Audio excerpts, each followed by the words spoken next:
Sus, akala ko naman kung saan mo itatago yung mga babies mo. Diyan lang pala.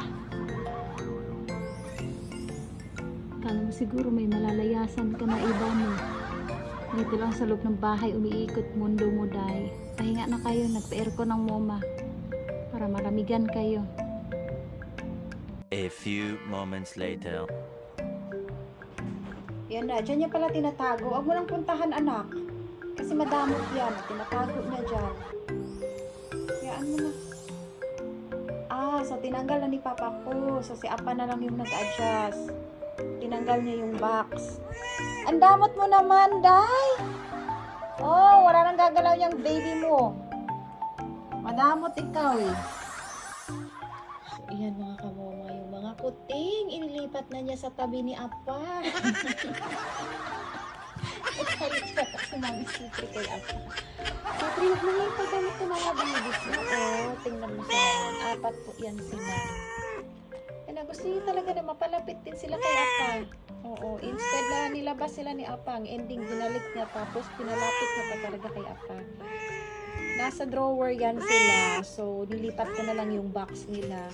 Kasi hindi sila magkasya dun sa drawer. Sobrang liit. Malalaki na yung mga babies niya eh. Masyado siyang, lang kasi, overprotective. Ayan mga baby.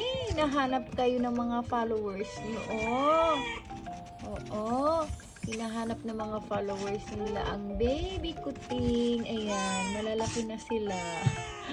Tumatakbo-takbo na sa January 9. Magwa 1 month old na sila. Ang bilis ng panahon. Umaakit na nga yung baby mo, oh.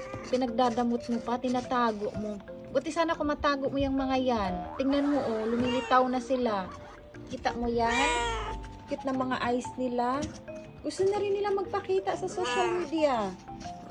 Yeah. 1 week lang kayo dyan, ha? Sa tabi ni Apa. After nyan, balik na kayo dun sa cage. Malalaki na yan sila. Huwag mong ipagdamot yung baby mo. Ha? Gets mo? Oo. Or kahit dito pa rin kayo sa loob ng kwarto. Tingnan mo, oh. Yan, oh. Malalakas na sila. May mga energy na. Hindi mo na dapat itago yan, eh. Madamot ka lang kasi. Oo. Tingnan mo, oh. Ayan na. Gusto na nilang lumabas. Hindi mo nakita yan. Makasarili ka talaga, ha. Masyado kang madamo. Tingnan mo, gusto nilang lumabas. Yan o, pag 1 month yan, magtakbo-takbuhan na yan sila dito sa labas. Hindi mo na yan mapipigilan. Intindihan mo? Gusto na nga nilang bumaba. Op.